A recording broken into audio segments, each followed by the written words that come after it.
Count it all joy, and be thankful for the bullies. Bullies are often thought of as the older, taller, or larger kid that beats up the smaller, weaker, or geekier child. You seldom hear of the more sophisticated, adult bully. They are the ones that don't hit anyone. They don't physically strike anyone. They don't tie anyone up and whip them.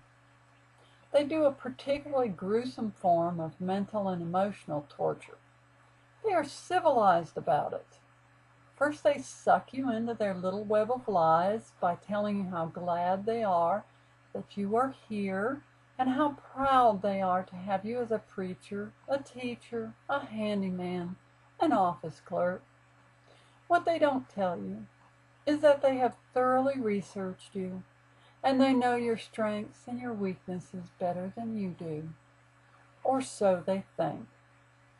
Then they observe you and test you. If you have the misfortune of being a preacher in this mentally and emotionally unstable church, you are definitely in for a rough ride. On this ride, you will learn the true meaning of hidden agenda, pseudo-deaconettes, and many other terms that you wish you had never encountered. If you have been blessed by God with a quiver full of children, you will see them used as pawns in this macabre psychodrama. How is this done? Well, pick a doctrine. Any doctrine will do, and any religion, because it doesn't really matter. They will adjust it and mold it to suit their own wicked desires as they see fit. For the sake of argument and the flow of this little essay, let's just choose Christianity. Christianity, after all, is fair game. We can talk about it, tear it apart, compare it to Santa Claus if we want to. No one will object. Next comes the fun part. You are told they want you to preach strictly from the Holy Bible, the King James Version in particular.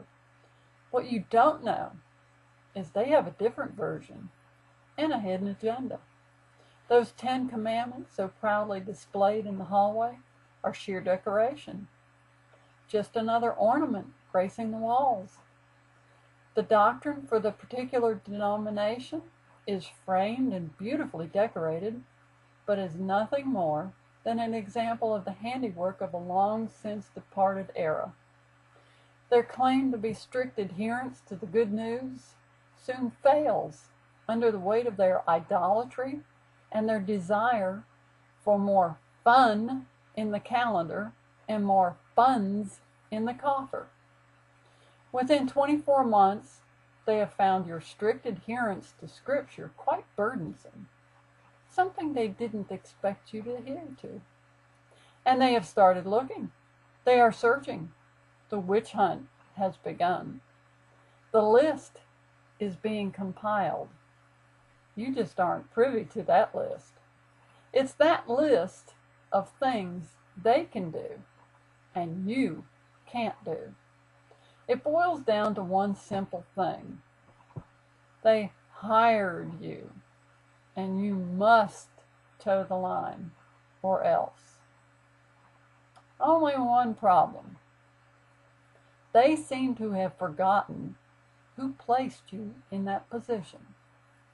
They have forgotten all those prayers that they sent up to the throne of God, asking for Him to send them a godly preacher.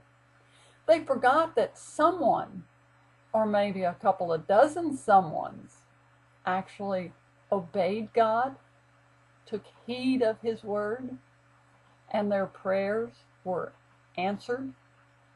The 25 to 30 month stretch of time yields more trials, obstacles, but above all, miracles. You witness growth among what seems like so few, but it's God's hand at work. And you suddenly realize that to see that grow is simply one indication to count it all joy.